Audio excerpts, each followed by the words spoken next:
he's like, here, take my old screen and my old squeegee and just like take it to the lab. And I remember like late at night, like that standard breakthrough kind of moment, like 11 p.m., no one else is around, and you like make up a little batch and you screen print it, which I've never done before. I'm like, I guess you jam it through the screen here.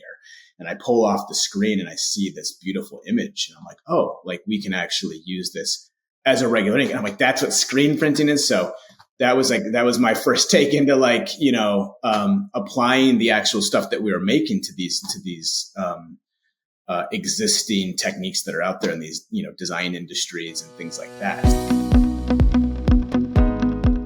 Welcome to Transcend Matter. This podcast aims to explore the fascinating interplay of materials that not only redefine aesthetics, but address pressing human and environmental challenges. Every episode is brought to you by me, Emma Wright, a material developer and researcher, to converse with material experts from either an academic, designer, or research background. We'll be diving into their practice, exploring cross-collaboration and their connection with materials.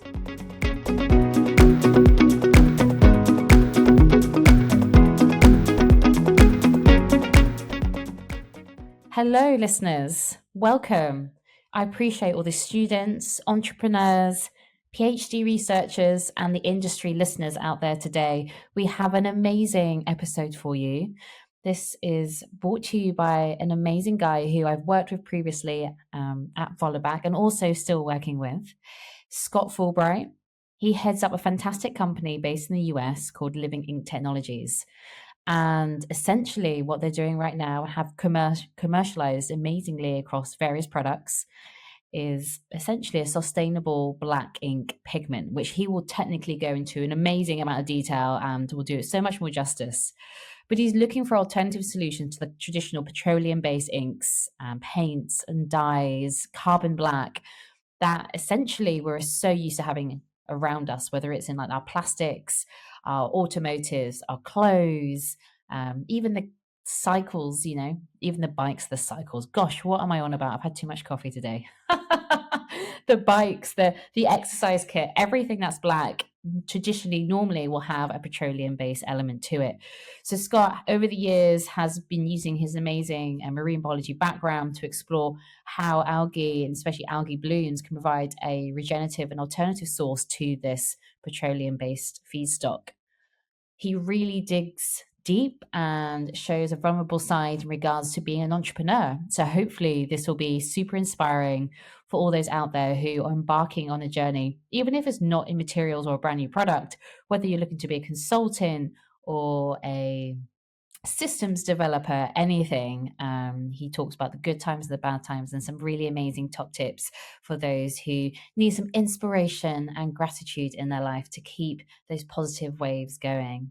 So I really hope you enjoy it. He is a fantastic speaker, and the energy I have got from this recording is still within me now. It's still vibrating in my brain and has made me go, oh, what can I do next? What's the next thing?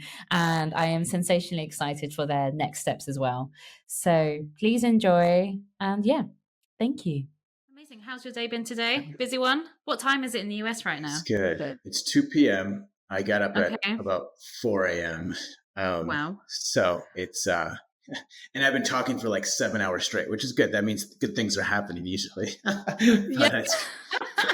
Every day is productive. I mean, that's why I think sometimes when you're at a smallish company, but it's like, you never feel like there's not a day that can't add impact, and I think sometimes like my sister's at a university, and I think sometimes she's like everything moves on without me. I'm like, nothing moves on without me right now. So it's good. It's good. And it feels like you can see the immediate ripple effect of your work as well, which actually is really empowering and really rewarding. Nice. Okay, cool. So thank you so much for joining today. Are you at a standing desk? I am. Does that work? Is that okay? No, I love it. I really want a standing desk. I was actually going to ask you, tell me about your standing desk. It is, as I joined, it was moving up so I can do some crazy, effects here that can disappear and whatever. It's good, because I sit here when I first got into doing algae, I was thinking I would be like a field biologist. So like out in a boat, diving into the water, which I've actually done in my past. And now I sit in a desk all day and talk, which is great in its own way. But standing is one of the things I can do to like actually get up. So. I know, right? If not your back, my back goes and my shoulder goes. And I'm just like, ah. When I sit, I sit there and I slouch over. When I stand, I actually stand with decent posture. So it's good. I feel much better and I can like stretch and stuff like that. So it's good. I love the standing desk. And when I think back how I used to sit for 10 hours straight, I'm like, what was I doing? So yeah. Right. It's so archaic as well. And at least you've got the option with like a standing desk. If you're having a bad day, you need to sit down, like you have that option. I know. But I'm really intrigued to actually just hear about like your beginnings. Let's say you just mentioned that you used to be, is it a marine biologist? I was. That was my undergrad. That's what I studied. Yeah. Tell me more about that and how have you got into like the world of algae? Because it's really interesting. Everyone I know, and I've chatted to a few people in different areas, and know quite a few people who look at polysaccharides and micro and macro algae. They're all like tapped into the industry in really different ways. So yeah, I actually wanted to be a marine biologist when I was younger. When I was a child, actually, I wanted to be a mermaid, and then I realized I couldn't be that, and I was distraught. I was like, my life is over at 5 years old. Anyway, enough of me. my daughter is 7, and she's asking me, forget about Santa. She's like, it's the mermaid, and I'm like, but I, honestly, I actually studied. So I'll give you the quick story here. Yeah, no, go for it. This is perfect. Yeah. I was like you. I was like, I want to be a marine biologist. And I used to teach sailing in the summer times during college. And I was like, I just want to be in the water. Whatever I do, I'm like pretty happy. And then I was a lifeguard, and I would just see how much like life there was out there. I'm like, there's got to be some crazy things out here that we don't even know about that we can use in our different capacities to help society be more sustainable. Is kind of what my thinking was. Yeah. So I met with, I went back to school. I went to Michigan State University, and I went back to it was the zoology department. And I asked around, like, who's got just a lab job for me to go into? And it's funny because all of the labs that were studying like lions in Africa and dolphin, like they were all like, there's no spots open because like everyone wants to work there, right? So the one lab that I walked into was an algal ecology laboratory. Yeah. And the professor sat me down. He's like, you probably want to like swim with the dolphins and ride a jet ski and study the whales, right? As a marine biologist. I'm like, that sounds pretty good. Sounds great. And he was like, well, what we do here is we study algae blooms. So if you want to join, it's an algal ecology laboratory. And that was my first kind of, I guess, entry into the algae world. But I got because of just luck, I ended up doing some field work down in Florida. There's these freshwater spring systems, beautiful springs. That's where the manatees live. That's where I actually swam with mermaids that were, dressed up in mermaid outfits. But I was actually taking samples, and they were doing a show in Florida. Mermaid show. And is that on Netflix? Have I seen that on Netflix? Oh, there might be one, but I should look that up because I was there and I saw that. So there's a lot of, I showed my daughter, I'm like, here's the pictures of me like with the mermaid, whatever. So, but it's just one of those, it was just one of those eye-opening moments in the world and just materials or science or anything, right? That like you start studying algae, which no one in my life that I knew of was doing that. And then you realize that it caused millions of dollars of issues because of loss of tourism or clogging up drains or killing wildlife. Like you just realize that if you go deep enough in any subject matter, that there's a bunch of societal challenges that you can start to address. And so we were studying why the algae blooms were happening in these freshwater spring systems. And that was the moment for me that I was like, oh, the problem is that algae grows really fast, right? That's why it can go from being like clear water to like green water within a couple of days because algae, they can grow, they can double in their size or number of cells every couple hours to days. So that was my first moment as I was driving back from like a month straight of work down in Florida of like, can we use algae for something good? And harness that power. And that was my first job, was doing biofuels from algae from that experience. And so that was like that was like my dream job because it was like addressing the energy crisis, transition off of fossil fuels and trying to use algae to do it. Now there's challenges there that I can talk all day about, but it was my first taste of entrepreneurship of like, oh, like you can go work at a company and try to address some of these challenges from that, from that angle rather than the academic angle. So that's the long story of how I got into algae. No, this is really interesting. And like one of the reasons I kind of set up this sort of podcast platform is to really understand people's histories and also obviously what you're doing now and what do collaborations mean to you and all of that, but also to inspire people who might not come from traditional backgrounds or bespoke backgrounds, so if you want to describe it, and say, okay, look, right, you're doing this right now, but if you're interested in this, just go for it, because it's really inspiring to hear people's journeys because everyone's super novel. Yeah, it's winding roads to get to these different spots, right? And I think it's becoming like that more every year, right? And now when I think about it, it's like, can you solve problems and get things done and be curious, right? That in my opinion, that will lead you to really interesting things. I think in the past, there used to be a specific skill set. The stuff I was doing in graduate school and science are like outdated now. Like I'm not that old, but not like when I go to those labs, everyone's like, oh, you used to do it that way. Like, oh, and so science moves quick, technology moves quick, being able to solve problems and talk to people and, find different opportunities to work in. I think that'll never change no matter what, right? Using the technology to do things. So yeah, I think it's fascinating the different journeys that people get to go on these days. Yeah, super interesting, especially if they've come from like very different backgrounds. When I was at Royal College, there was a girl who was an amazing like material engineer on a design course, and she was trying to almost like unpack and understand design. And there's a lot of designers trying to understand material engineering, and there's that really interesting mashup of minds that has some really novel ideas within that grey space using all these different material streams. So off the back of like being a marine biologist, how did you get to Living Ink? Like, tell me more about that, because I met you probably about a year or so into your collaboration with Volleybach and RDD and people. So Yeah, I worked at a couple where'd startups. you begin on that, I guess? Yeah.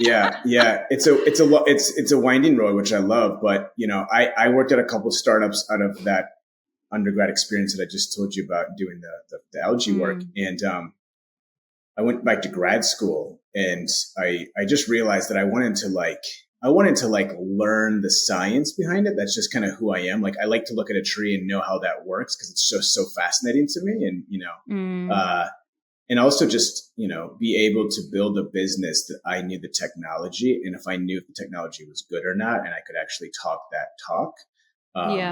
And so that's what got me going to grad school. And I was in a great program, interdisciplinary, kind of what you're talking about. I worked with economists, sustainability people, hardcore scientists, business people. I went to Washington, D.C. and met with policymakers during the experience. And so really was lucky in some of the programs, the National Science Foundation that I was a part of, that really opened my eyes to how dynamic the world is to kind of play in the world of fuels or materials and things like that. I wish I had more experience with designers and like those kind of folks, because there is kind of a lot of synergies and collaborations that need to happen. But that's what I get to do now, right? That's why we're talking. So it's I met my co-founder first day of our PhDs, and we both said, let's use microorganisms or algae to transition off of fossil fuels. At the time, we were both interested in energy. And then we said, let's make something that's successful, that can actually be used in the market, that you don't need to raise $1 billion to compete against this $1 trillion chemical industry or petroleum industry. And so one day I was shopping for a greeting card and looked around and realized that everything was covered in inks and pigments and coatings. And at this time, I was becoming very curious about what was I using every day? What was I touching every day, from the keyboards on my computer to what is a toothbrush made out of, right?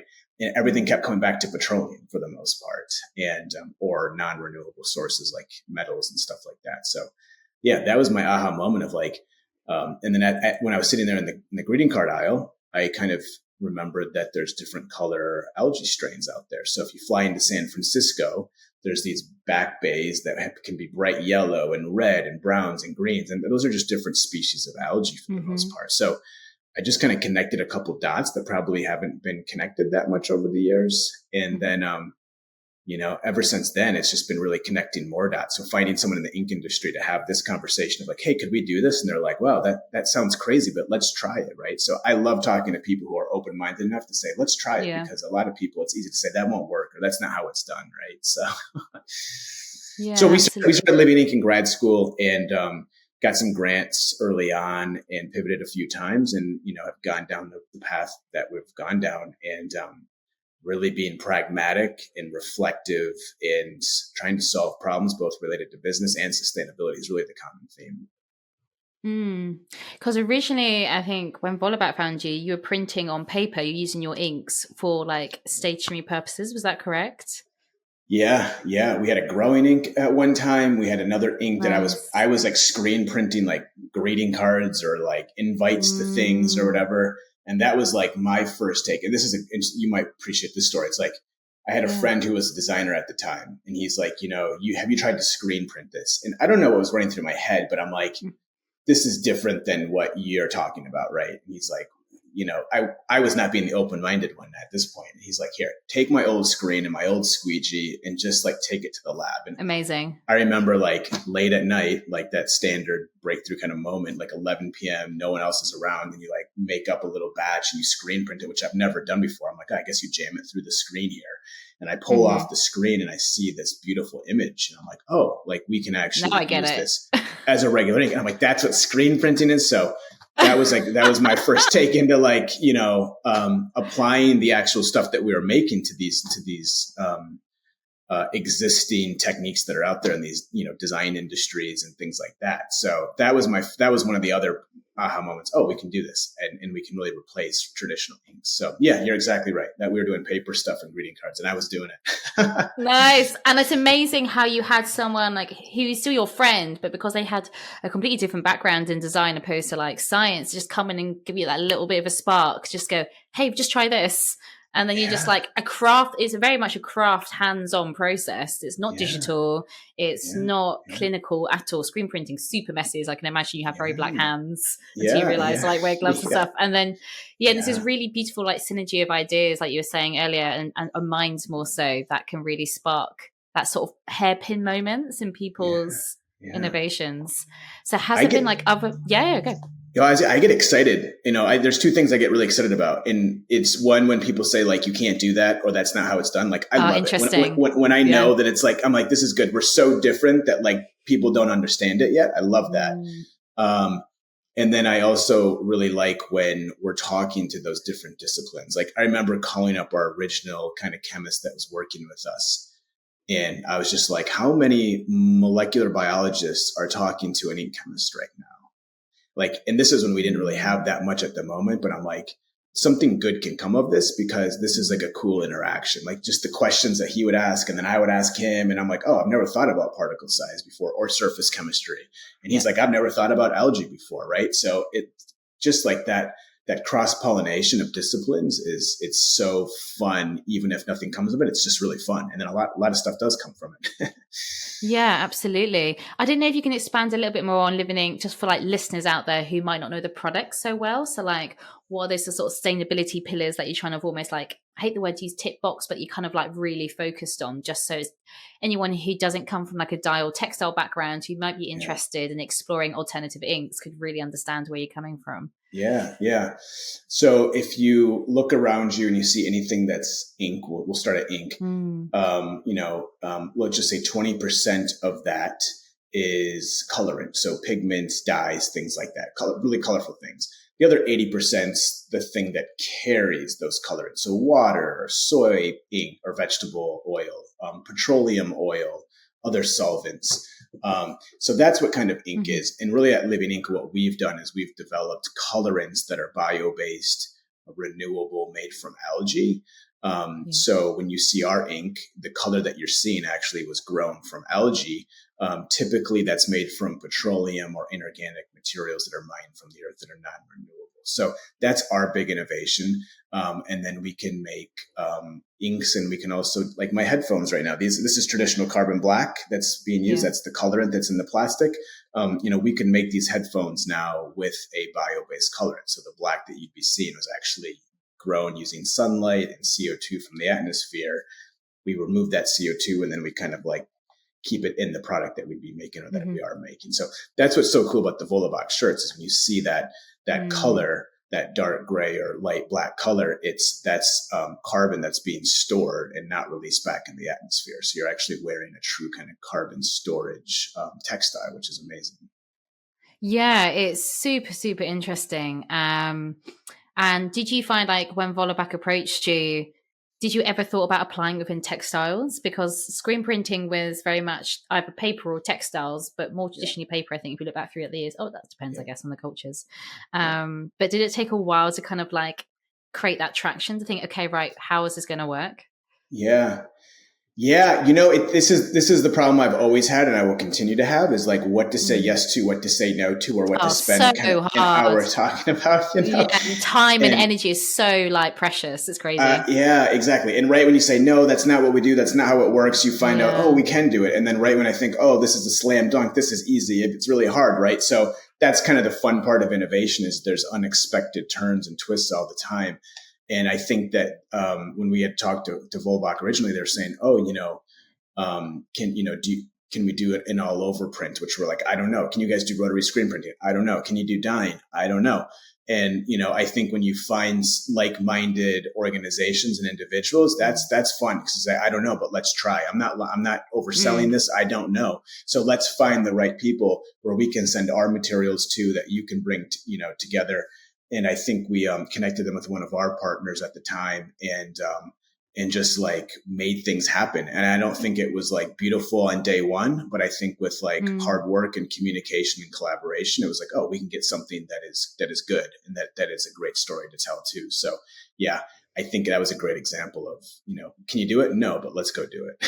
Yeah, absolutely. And you also just want to get the idea out there to start that traction of that conversations of alternative inks, because a lot of people I know who want something perfect and ready immediately, like the perfect red or the perfect black or the, I don't know, what have you. And actually you need a lot of baby steps, because right now it's this really beautiful dark gray that we garment dye now with it actually. And it's a gorgeous color.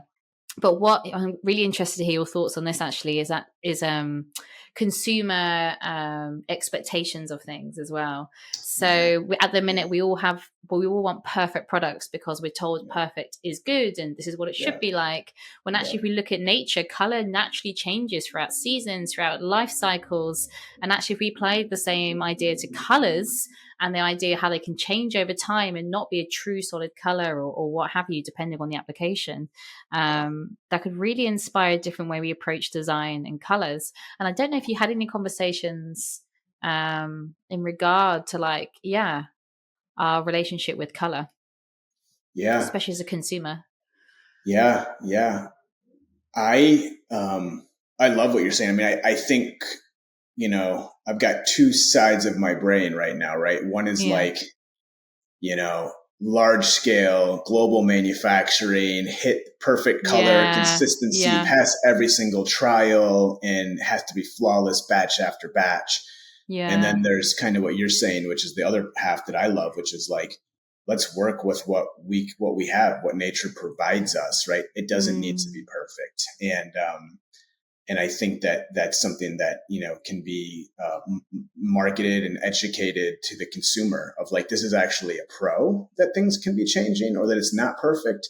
And less of a, and I think that's what you guys have done at Volleybach, right? You're kind of saying like, hey, like this is innovation at its finest, right? It's not going to be perfect in every single way, and appreciate that. And I think when you pitch it that way, you can start to appreciate it versus like, I want the perfect jet black shirt that will never change, that, that I wear every single day. So I agree with you. When you look at the seasons of nature and you see leaves changing colors and then fading, then coming back, like, you and I have talked before, we've got ideas where we can grow ink, where the ink can change colors. And that's always the question that we have, is like, how is that going to be received by the paying consumer or the production partners who are paid to do things consistently, right? We work with big brands right now. And it's like, I think at times it's like, they're just playing in the same sandbox that they've played in for the last 100 years, which is like, we have to hit spec consistently, and they don't get paid to do things differently, Yeah. And so I think that's the challenge from the designers and people within the brands, and then also the consumer, to kind of say, should we change that narrative a little bit in the expectation?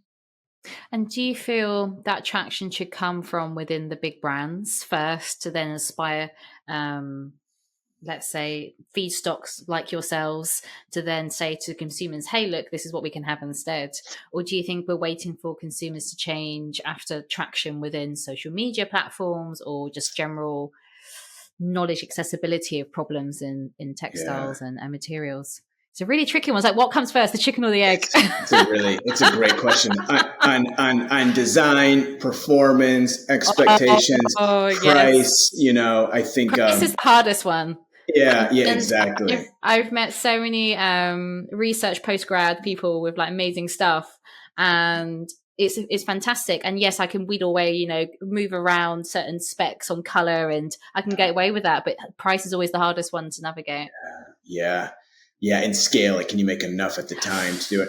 I mean, this Yeah. is where, like, I'm not saying this just because you and I are talking, but I think Volleybach No. for us was like a test bed of innovation at a level that most innovators cannot get to, right? Where a story can be told, Interesting. a product can be made and adapted at a meaningful volume, but not something that's going to crush Volleybach if it doesn't go perfect, or Living Ink if it doesn't go perfect, and things like Sure. that. Yeah. So I think that for us, the first project that we launched with you all was one of the better moments at Living Ink, to just say, we can do this, and here's the story, and here's a new product that we've developed that then opens up the minds of other people that saw that project, going, oh, like, I want to do that. We've had, the number of people that said, we want to do what they did, right? Yeah. And it's one thing to want it and say it, it's another to go do it, which you guys are very good at. So yeah, I think, to answer your question, I think it's really both. But I think what you all are doing is like,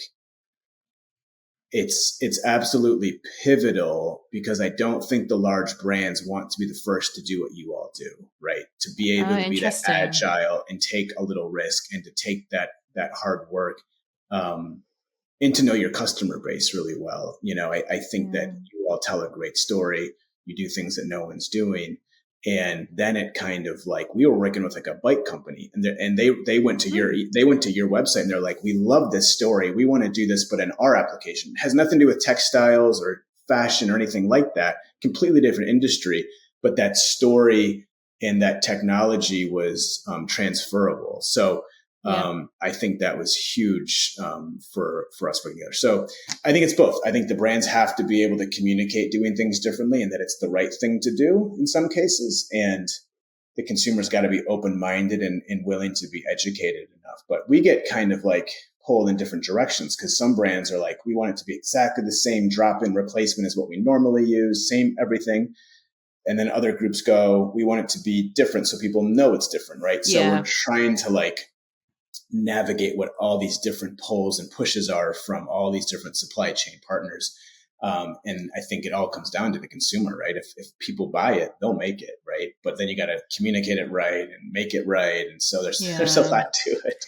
There's so many levels to it, and it's almost just like it's a minefield in itself. People just think you create a cool novel material, fiber, dye feedstock, what have you, chuck it in there in the field, and then ta-da, it's going to work. But upscaling, I think, was really key. The word you mentioned earlier, upscaling is the hardest thing I've ever come across. Yeah. And Yeah. I can find you a lot of those. I know. Finding the funds to upscale them. I have seen quite a few, biomaterials Yeah. tricky with that. Yeah. Yeah. For many reasons, right? Technologically, Mm. financially. There's just a lot of reasons that challenge can come. And so, yeah, I think, I think probably 4 or 5 years ago, I was like very much a dreamer. Like, hey, like, let's go in the lab and do crazy things and come up with novel materials and things like that. And, now that I've been living in the world that I live in, which is working with some of the biggest brands in the world and biggest production partners in the world, it's like, Congratulations. yeah, thank you. Yeah. It's good, and it's challenging in its own right. And it's basically saying, Yeah, it's just a good wake up call of what it takes to scale within the global supply chain, the way the systems are set up, And so I've become less of a dreamer, more of a doer, and we got to overcome this challenge and hit this spec and do this. And so, it's hard to have your foot in each world because they're so different. And then for us, it's been different phases of business. But yeah, I hear you in the scale up, and then you take that to those really big brands, and it's like, it's still not big enough. It's just like massive, and then you got to like ship it, and then it's got to be stable, and then it's got to be usable. And then, and you're like, oh, yeah, exactly. Like, and those are the fun moments of doing a startup, right? When you get like your first order, and it was like, we got to make it, and we got to get innovative in how we make it. And then they're like, do you ocean ship this? And we're like, oh, well, we've never thought about that. I guess we need to do a study to look at our shelf life on an ocean vessel type temperatures and length of time. So, I think that those are those real world things that are fun for me, because it's like, oh, we can solve those and we just have to study those. But then it pulls some of that dreaming energy away of like, now I'll meet like an innovator who's got a great material. And I'm like, do you think it could be shelf life in an ocean voyage? It's like, that's like not the most fun question to think about, That's actually really good. That's a really very detailed question that not a lot of people do think about. And you only learn when you're in industry. Like, you don't learn that at any bachelor, master's, maybe PhD. Don't know, depending on your thesis. Do you think? Do you miss like the creative chaos of having that dreamer mind? And do you think there is a way that you can have like 5-10% of that? I don't know. Give me a percentage of that brain, but then like 80, 90 or what have you of like the doer brain. It's really tricky, isn't it? It is. And I feel like our conversations before, this podcast, it's, it's fun to talk to you, because it's like, tell me, like, what's the craziest thing you can think of right now? Or what's something that we can do that's not, that's different than what you're doing. And it's so hard because we are so focused right now at like driving into the global supply chain and hitting specs and working like, in trying to replace, all of the black pigment right now that you see around your office place, right? So we're so driven on that. I think it is hard. I think it's hard. It's like different phases of business, kind of. That being said, my co-founder right now is writing a proposal for seed funding to do some really crazy, cool ideas. So love that. I think he's our CTO, and he's like, hey, in my ideal world, we get Living Ink. We're profitable. We're scaling. We're building this out, and then I get to kind of go play in my skunk works area and do crazy things. And so we kind of always want that to be in our DNA, but you're right. It is hard to do both because there's such different areas to focus on, and really trying to do the opposite things, right? We're trying to make everything as boring as we possibly can in the manufacturing business of Living Ink. And then you go into the innovation lab and you're like, let's make it so it's not boring. Like, it's crazy. Yeah, like blue sky thinking, super blue sky, hit those clouds. Yeah, definitely. Yeah. Because when you think of manufacturing, basically you have these crazy blue sky ideas, but at the end of the day, you need it to fit into some sort of localized manufacturing of some sort to make almost like semi-market ready. Because if you make something so crazy that you need to make a whole novel manufacturing system for it, that's when it gets a bit tricky. So it was really great using your products, like they fitted into the screen printing technique really naturally, or the garment dye and what have you. So there was already an accessibility point. It's just tweaking a few variables. Yeah. I think that, again, that's that, I guess I say like curmudgeon or like, industry focused mind, right? Is like, it's got to be a drop-in solution. No one wants to spend millions of dollars on capital equipment to do a new process.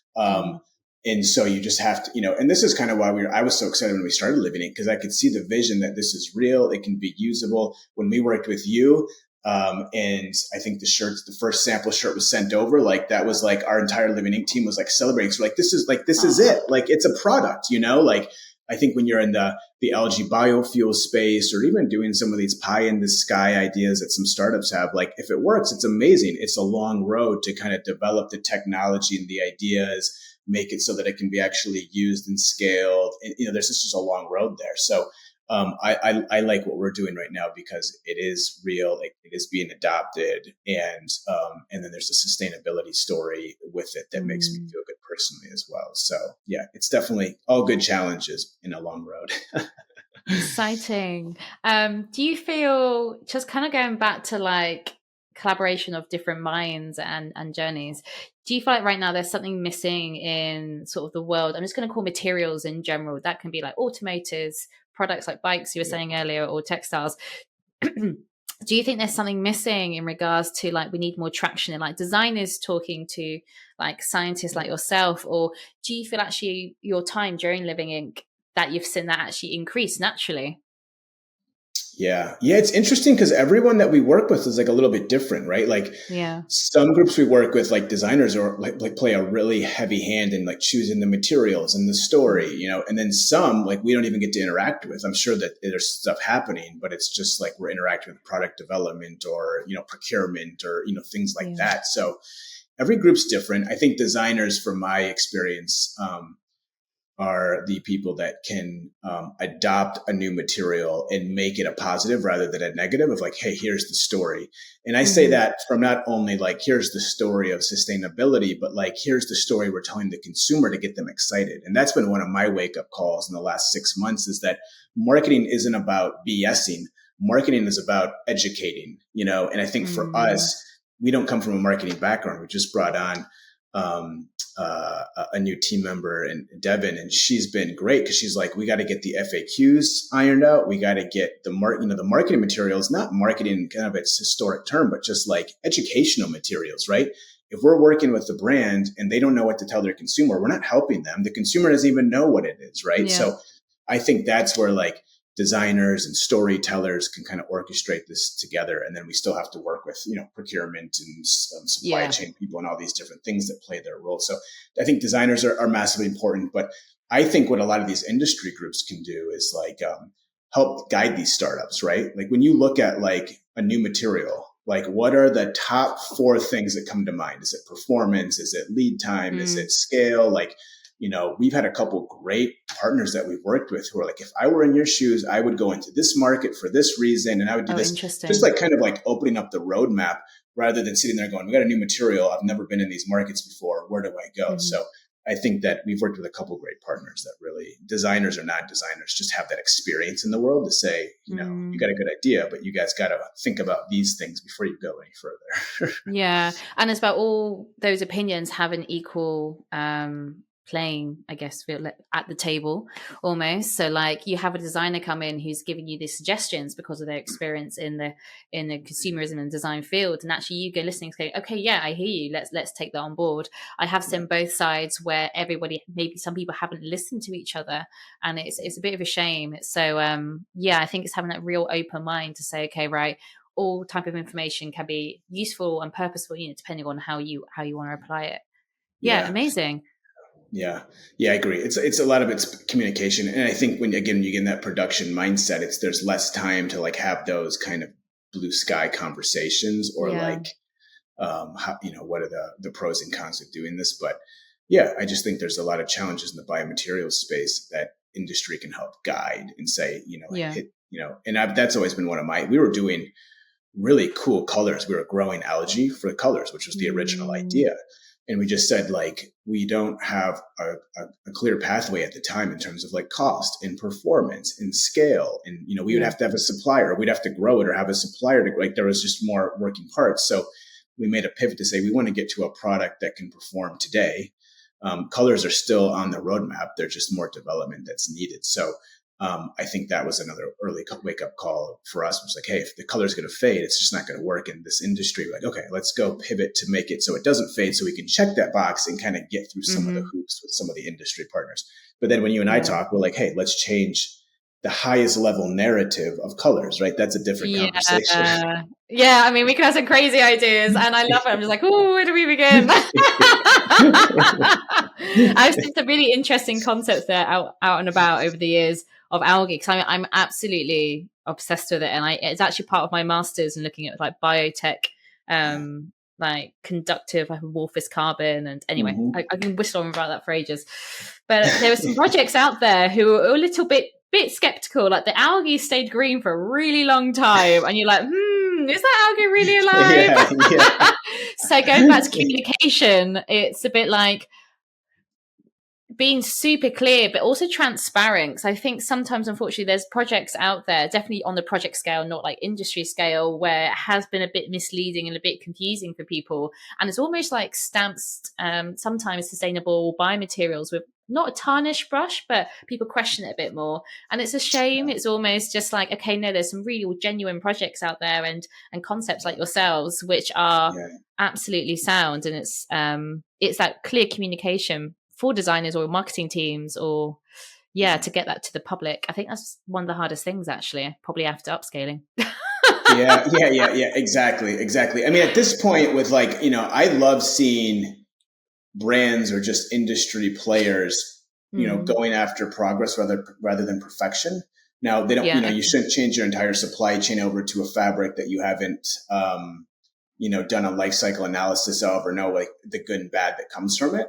But I love seeing groups actually integrate new materials, and then those materials need to continue to be evaluated, and can they be scaled? And if they're scaled, what can happen? But I think this is the chicken and the egg issue with startups in the material space is that we need demand to scale up to hit price point and help with performance, and then but without scaling, it's hard to get the demand confirmation from these different groups, and so. We spent the first 3 or 4 years at Living Ink just doing the research to build the different data sets, to then build the life cycle analysis, looking at all of the inputs and outputs of energy and carbon to go, is this worth pursuing? Because I think you're right. I think there is maybe a little bit of skepticism there. There's ways that you can reduce that skepticism if you're looking at carbon, like doing a life cycle analysis and controlling the boundaries and working with experts that can do that to then say, here, we have that. Now we have that. We spent a lot of money and a lot of time developing that. And now I think that it's right for these industry folks to say, we want to see the data before we start using this. But, it's also hard for a startup material company to say, we'll spend $1 million doing the research, making the LCA, and then without even showing the product works with a group like Volleybach to say, like, does it even work? So it's just a lot of chicken and a lot of eggs out there. Yeah, no, absolutely. And I don't know how much you can go too deeply into this, but what have been like the hardest points of you for your journey during Living Ink? Has it been like those 3 or 4 years of like building those LCAs, building that sort of proof of concept? Or is it gaining traction in industry, or is it that shipping container? And I think there's a lot of people who are postdoc researchers who will be listening to this, or actual like it's 2-3 year startups who probably just need a bit of hope. And like everyone has bad days. Yeah, exactly. These are life lessons and business lessons, I guess, for me. I mean, I've like learned a lot of strategies to kind of, I would say, cope, right? That I can take into my personal life that I've learned from Living Ink as being kind of something that I've been working on. But, for me, one of the things that I do every week is I look at all of the highlights from the week and all of the progress, even if it's not a data point, maybe it's not a sale, maybe it's not, but it's just like, hey, there's a lot of great things happening.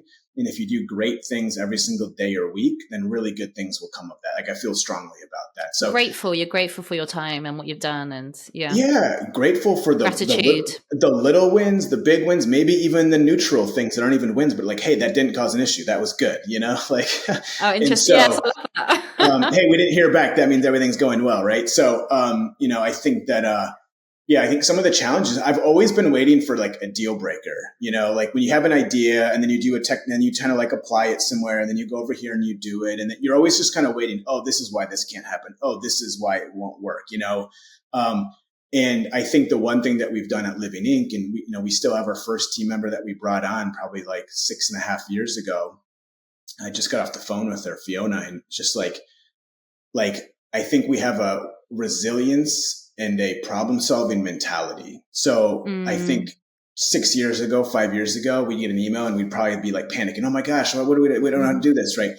And now it's just like, what is the problem? And then we'll go figure out how to solve the problem, right? And so we've done that. I think some of the biggest challenges we had our first partner, Eco Enclose, a sustainable packaging company in Colorado. And like we were making ink for them and we had no ink chemist like at Living Ink. Like we were kind of formulating inks with a consultant and I was actually making the inks, and I would get a call from the owner of Eco Enclose every once in a while. I'm like, hey, like we're, it's the ink's thickening up. And I remember one call I sent them ink and he's like, the ink's pretty thick. And I'm going, oh my God, maybe this is why we can't do this because there's something related to the chemistry. But, we solved that problem even without a full-time chemist. And Now we've got Tom Van Kuren, who's been in the ink and pigment and paint industry for 40 years. So like he's now on our team to kind of, to add confidence and to make the products better. So we've just been able to problem solve, but there's been low points of just, I think those are some of them, just like some of the first ink we sent like thickened up, and we know why that is now. But I've also flipped this around, right? Which is like, when you identify the problem, you can make it the solution better. If it was easy, everybody would be doing it. So whenever we see a problem, we go, okay, this is good. This is a challenge. Now let's go solve the problem, and take advantage of knowing that it's a problem, because sometimes you don't even know it's a problem, right? So we've been pretty methodical in how we've entered the markets, because we didn't want to just go from 0 to 100. We're like, hey, let's work with groups like Eco Enclose, groups like Volabach, who are understanding, that want to collaborate and give us feedback, rather than, hey, you get one chance, Living Ink, it better be good, otherwise we're not going to talk to you again. Those are not the groups we wanted to work with. Yeah. We don't want to work with them now, and we didn't want to work with them like a year or two ago. Interesting, because you almost want to work with people on the same wavelength as you, the same sort of mindset and approach, and ultimately like the long-term sustainable goals. Yeah, exactly. And that takes collaboration from the business side and from the technical side. And I think that's like I've been joking lately that like my whole life right now is like qualifying different groups to work with, from feedstock suppliers to partners that we work with in production to brands that we work with. We want to pick people that have aligned visions with us, but are also willing to say, hey, here's our current challenge, whether it's price point or scale or location or lead time. Like, hey, we had a great comment like a year and a half ago. Someone said your lead times are too long. And I said, okay. And so we brought in a distributor. Yeah, it was great. We're like, thank you. Like, I need that. So we brought in a distributor who now distributes our product in Vietnam and China. And now our lead times are like a week. And so, it's, and so we love that. That's what I always want from partners. Like, just tell me the honest feedback so that we can get to a really good solution quickly, but it's hard to do it in big groups, big companies, big partners. It's hard to get that real feedback, Yeah, definitely. Because I find the bigger the corporations, the more diluted people, not that maybe their opinions, but almost just not for everyone, but sometimes hard to get right to the actual thought process behind it all. I'm probably too blunt most of the time. I appreciate that. Let's just get to it. What's not helpful is like, it's if someone says, it's good enough. Like, tell me more about that. That's not what we want to be. So tell me what's not great about it.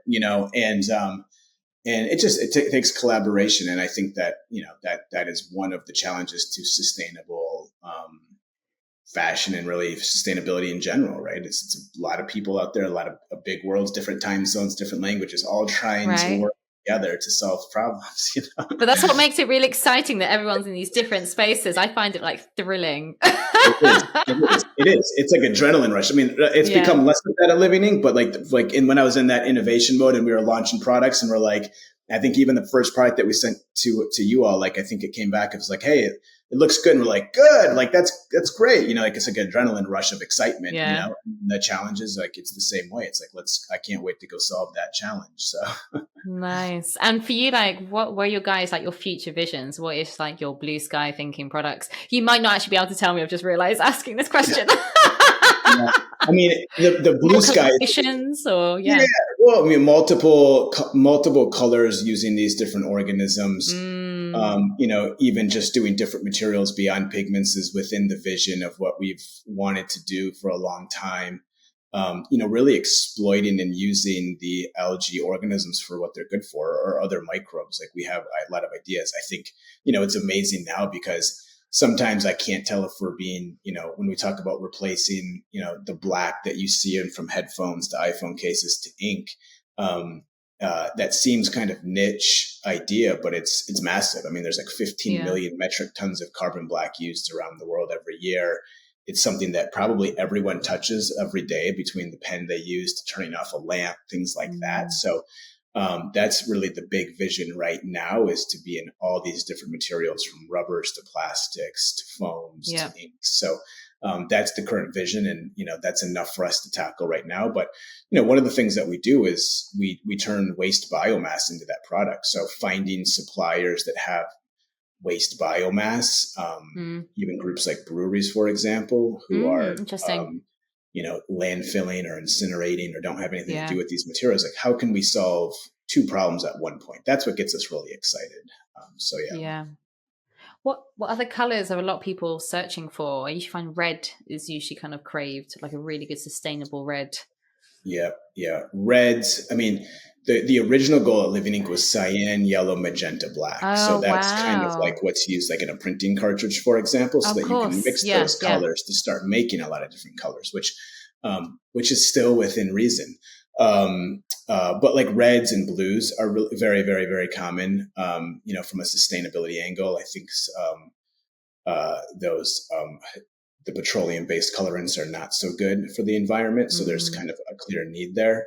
But every brand has its own ask and brand colors, and I think that's one of the things that we've worked on. We're doing a project with a brand that's like a gray color where we can still make it. It's just we're using less pigment rather than using our kind of true black color. But that's something that we are excited to work with designers on. Of like, hey, you can incorporate our black inks, for example, and maybe you're still using other colorants right now, but that's okay. That's progress over perfection, But in a perfect world, it would be all algae inks, all living ink, and that's the goal that we're working towards. But red and blue are probably the other common colors that we get asked about quite often.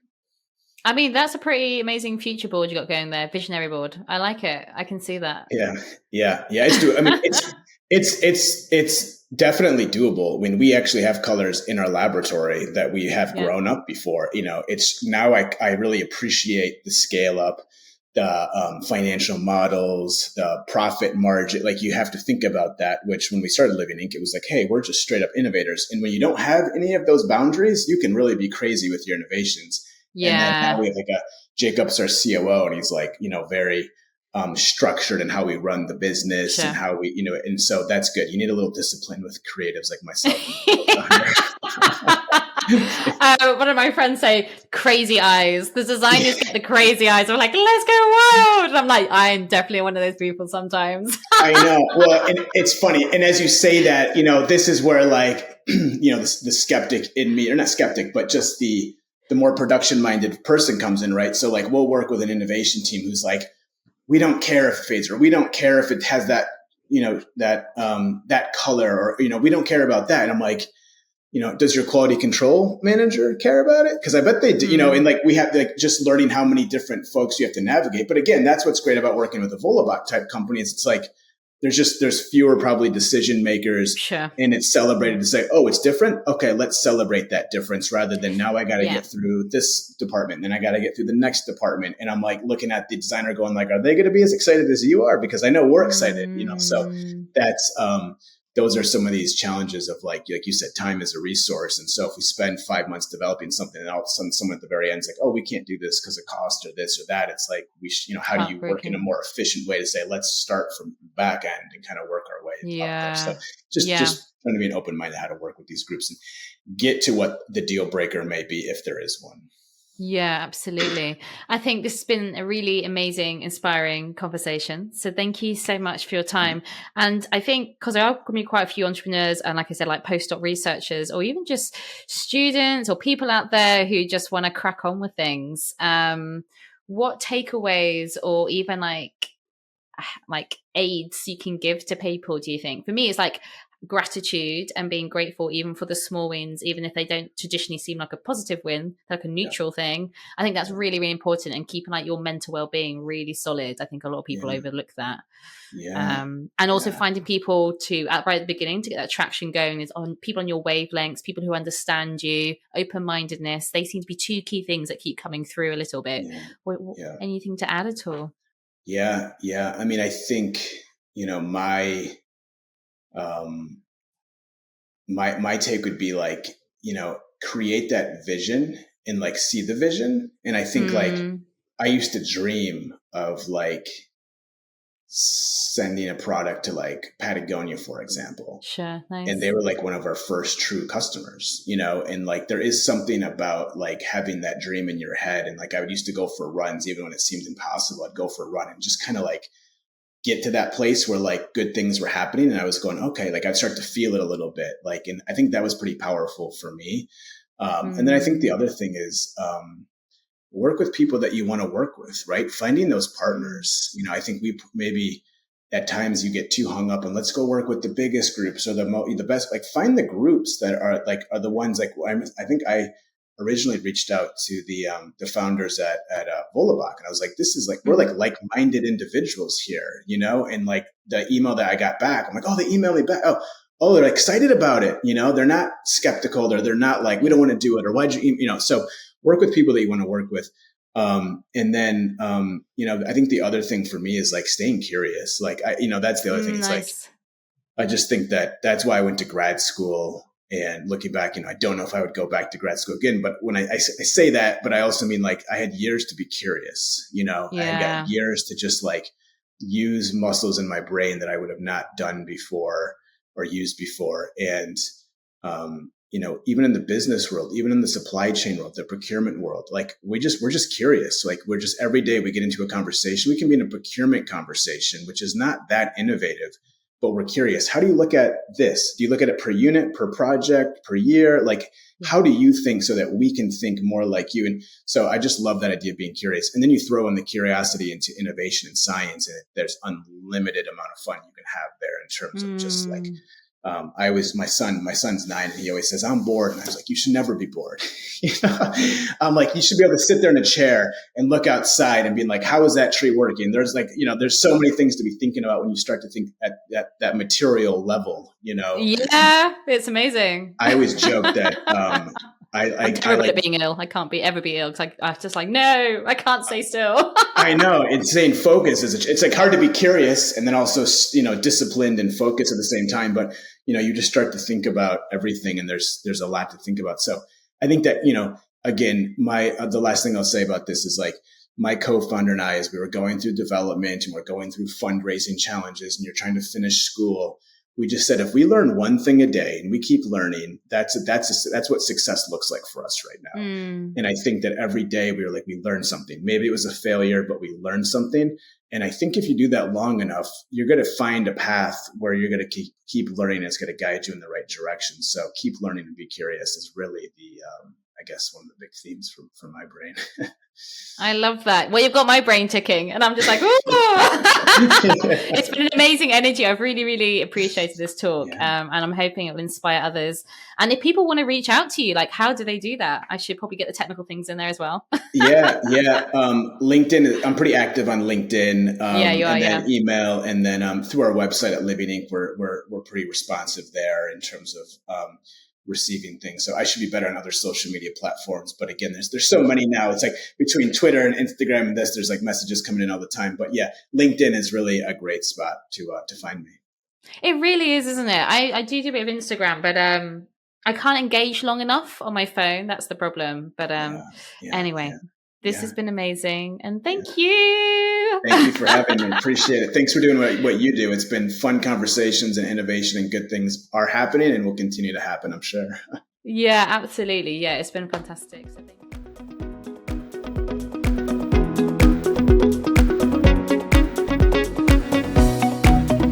Transcend Matter is a series-based podcast with monthly bonus episodes. We would love you to join our material community, so please do follow us. This will really help spread all the information we have here to a wider audience. We hope you have been inspired and will join us on the next show. This podcast was brought to you by Studio Osmo, bringing together a collection of minds and skills to accelerate future innovation within materials.